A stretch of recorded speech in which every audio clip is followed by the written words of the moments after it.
Hello दोस्तों, नमस्कार। स्वागत है एक बार फिर आपके अपने YouTube channel official RV study पे। बीएसटीसी 2022 के जब ऑनलाइन आवेदन शुरू होंगे तो पहले आपका एक शॉर्ट नोटिफिकेशन जारी किया जाएगा, जिसमें आपको कुछ नहीं बताया जाएगा, सिर्फ यही बताया जाएगा कि इस तारीख से लेकर इस तारीख तक आप फॉर्म भर सकते हो। उसके बाद आपके अलग से एक दिशा निर्देश जारी होंगे। जो दिशा निर्देश जारी होंगे वो दिशा निर्देश आपको मैं लेकर आया हूँ। सेम यही दिशा निर्देश आपके जारी होने वाले हैं। और जो आपको थंबनेल पे दिखाई दे रहे हैं ये सभी की सभी जानकारी इस वीडियो में मिलेगी। और जो भी आपके डाउट है बीएसटीसी 2022 को लेकर, मुझे उम्मीद है, नहीं पूर्ण विश्वास है, वीडियो लास्ट तक देखने के बाद सारे के सारे डाउट क्लियर हो जाएंगे। तो वीडियो को लास्ट तक जरूर देख लेना और लाइक शेयर भी जरूर कर देना। तो देखो, पहली बात तो ये कि आप बार बार कमेंट कर पूछ रहे हो कि मेरे इतने परसेंटेज हैं तो क्या मैं अप्लाई कर सकता हूँ या नहीं कर सकता हूँ। तो आज देखो, जो जनरल के स्टूडेंट हैं उनके 12वीं क्लास में कितने परसेंटेज आपके होने चाहिए, तभी आप आवेदन कर सकते हो। देखो, उच्च माध्यमिक परीक्षा अथवा इसके समक्ष कोई भी आपने जो परीक्षा है वो उत्तीर्ण की है, उसमें आपके न्यूनतम प्रतिशत इतने होने चाहिए, यानी कम से कम आपके परसेंट इतने होने चाहिए। जो जर्नल के स्टूडेंट हैं उनके 50% अनिवार्य हैं। इससे कम अगर आपके 49 पॉइंट कुछ हैं तो भी आप अप्लाई नहीं कर सकते। 50% आपके अनिवार्य रखे गए यहाँ पे। उसके बाद जो अनुसूचित जाति और अनुसूचित जनजाति यानी SC ST के जो स्टूडेंट हैं उनके 45% अनिवार्य हैं। 45% आपके होने चाहिए। उसके बाद OBC है और उसके बाद MBC है। EWS के जो स्टूडेंट हैं उनकी 45% अनिवार्य है। OBC, MBC और EWS के भी 45 हैं, सेम SC ST के बराबर। SC ST, OBC, EWS, MBC इनके सभी के 45% होने चाहिए। उसके बाद दिव्यांग जो स्टूडेंट होते हैं उनके भी 45% आपके अनिवार्य हैं। और उसके बाद सामान्य वर्ग की विधवा महिलाएँ, परित्यक्ता तलाकशुदा महिलाएँ जो हैं उनके भी 45% आपके होने चाहिए। ठीक है, ये आपके क्लियर हो गया होगा। अब आपके यहाँ पे अब जो पूछ रहे हो, देखो 49.99 जो मैंने अभी एग्जाम्पल दिया है वो यहाँ पे भी आपको साफ साफ लिखा है। यदि किसी सामान्य अथवा अन्य अभ्यर्थी के उच्च माध्यमिक परीक्षा ये के समक्ष परीक्षा में क्रमशः 49.99% हैं या फिर अगर आपके 44.99% अंक है तो वे अभ्यर्थी प्रवेश के लिए आवेदन हेतु अयोग्य होंगे, यानी आपको योग्य नहीं माना जाएगा। कि आपके पूरे के पूरी या तो 50 होने चाहिए, जिसके 45 हैं उनके 45 होने चाहिए। ठीक है, ये आपको पता लग गया होगा। अभी जो आप बार बार कमेंट कर रहे थे परसेंटेज को लेकर, देखो जो मैंने थंबनेल पे लिखे हैं धीरे धीरे सारे के सारे पॉइंट क्लियर हो जाएंगे। अब आयु सीमा की बात करें तो आवेदक की 1 जुलाई 2021 को 28 वर्ष से अधिक नहीं होनी चाहिए। यानी यहाँ पे सिर्फ ये लिखा गया है कि 28 साल से ज़्यादा उम्र आपकी नहीं होनी चाहिए, इससे कम होनी चाहिए। कम कितनी होनी चाहिए वो यहाँ पे आपकी नहीं लिखी गई है। मान के चलो 16 या 18 तो आपकी होनी चाहिए। इससे ज़्यादा है फिर कम से कम 28 से अधिक नहीं होनी चाहिए, बस यहाँ पे यही लिखा गया है।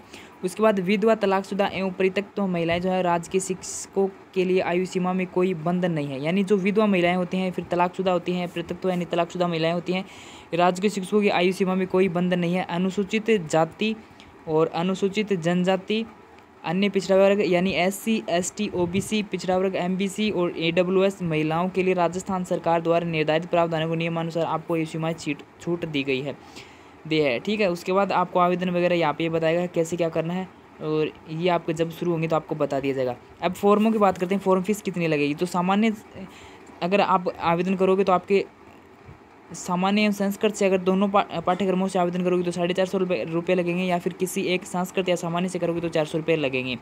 ठीक है, 400 रुपये आपको विभाग को देने पड़ेंगे और बाकी के ये जो आपकी कटाई वगैरह होगी ये अलग होगी, यानी जो आपके मित्र वगैरह का चार्ज लगेगा वो अलग लगेगा। फ़ोटो वगैरह यहाँ पे कितनी आपको बुक करनी पड़ेगी ये बाद की बात है, जब फॉर्म शुरू होंगे तब की। और उसके बाद अब एग्ज़ाम पैटर्न के बारे में बात करें तो देखो, आपके OMR बेस एग्ज़ाम होने वाले हैं या, और उसके बाद आपकी इसमें कोई भी नेगेटिव मार्किंग नहीं होगी। आपके टोटल क्वेश्चंस की मैं बात करूँ तो इसमें आपके 200 क्वेश्चंस पूछे जाएंगे। 200 क्वेश्चंस होंगे आपके 600 नंबर के। ठीक है, अब 600 में से कितने नंबर आपको कम से कम लाने होंगे, तो आपको कम से कम 420 नंबर आपको लाने होंगे। इससे कम अगर आप लाते हो तो कॉलेज मिले या ना मिले इसकी उम्मीद मत करना। कम से कम इतने नंबर लाने होंगे। इतने नंबर कब आएंगे, जब आप क्या है, अभी मैं लगातार रेगुलर जो प्रीवियस ईयर क्वेश्चन पेपर हैं उसकी क्लासें हैं वो लगातार अपलोड कर रहा हूँ, और आप है वो क्लासें नहीं देख रहे हो तो फिर ये जो क्वेश्चंस आपको अभी अपलोड किए जा रहे हैं वीडियो, इसमें से आपकी बहुत हेल्प मिलेगी। क्योंकि अगर आप मॉडल पेपर निकालते हो उससे ज़्यादा बेस्ट रहता है आप previous year question paper solve करो।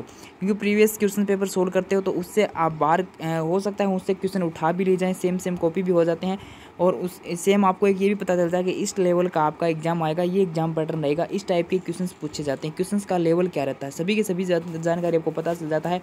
एक तो पेपर पूरा का पूरा पहले आपको पता चल जाता है। हो सकता है क्वेश्चंस आपके बदलाव हो जाएंगे, बदलाव होते हैं, बाकी सब आपको पता चल जाता है कि किस टाइप के क्या क्वेश्चंस पूछे जाते हैं, किस भाग से कितने क्वेश्चन आ रहे हैं।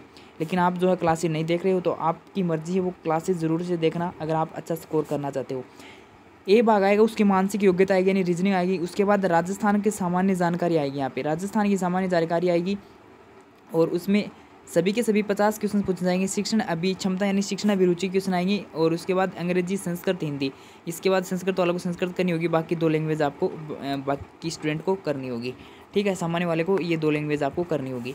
प्रत्येक भाग है वो 50 क्वेश्चन आएंगे 150 नंबर के, ठीक है। और जो लैंग्वेज है इंग्लिश के 20 क्वेश्चन आएंगे 60 नंबर के और हिंदी के 30 क्वेश्चन आएंगे 90 नंबर के, ठीक है। बाकी जो 3 भाग है ये आपके सेम रहेंगे। और जो शिक्षण अभिरुचि भाग है इसमें आप अगर इस प्रकार गलत क्वेश्चन भी कर देते हो तो आपको नंबरिंग होती है। 4 ऑप्शन होते हैं, एक जो बिल्कुल सही होता है उसके 3 नंबर मिलते हैं और जो उससे थोड़ा सही होता है उसके 2 नंबर मिलते हैं और जो एक उससे भी थोड़ा सही होता है, कुछ सही होता है, उसका 1 नंबर मिलता है और जो बिल्कुल गलत होता है उसका 0 नंबर मिलता है। इस प्रकार से इसमें नंबरिंग होती है एबेसेड में से। उसके अब पाठ्यक्रम क्या रहता है यानी आपका सिलेबस क्या रहता है, किस भाग से कितने कितने क्वेश्चंस किस टॉपिक से आते हैं। आप रीजनिंग के देखो तार्किक योग्यता आएगी, उसके बाद 2 वस्तु की आंशिक समानता या उसके बाद समरूपता, विभेदीकरण, संबंधता, विश्लेषण और तार्किक चिंतन, ये सभी के सभी आपके टॉपिक हैं वो आएंगे। और रीजनिंग आप मान के चलो कि पूरी की आपको निकालनी पड़ेगी। उसके बाद राजस्थान जीके, तो राजस्थान जीके के कौन कौन से पार्ट से क्वेश्चन है वो आते हैं, तो ऐतिहासिक पक्ष से, राजनीतिक पक्ष से, कला संस्कृति साहित्य से, आर्थिक पक्ष से, भौगोलिक पक्ष से, लोक जीवन, सामाजिक जीवन और पर्यटन पक्ष, इन सभी से आपके क्वेश्चन है वो उठाए जाएंगे।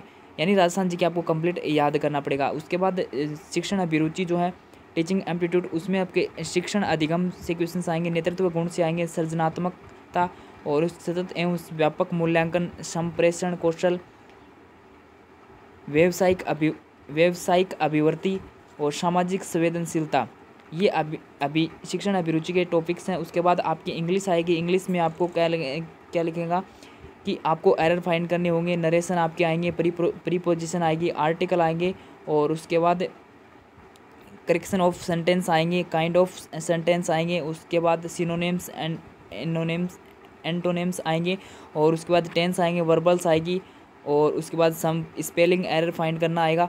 तो ये टॉपिक हैं वो इंग्लिश के आएंगे। इंग्लिश की ग्रामर आपकी आएगी। उसके बाद हिंदी के जो टॉपिक्स हैं ये आपके आएंगे, स्वर व्यंजन वगैरह और शब्द रूप, धातु रूप और संधि, प्रत्यय, समास और लिंग वचन कारक, और ये आपके हिंदी के टॉपिक रहेंगे। बाकी यह PDF आपको जब ऑफिशियल नोटिफिकेशन आएगा ना तब आपको एक टेलीग्राम पे मिल जाएगी। और उसके बाद ये हिंदी के टॉपिक्स रहेंगे। इसमें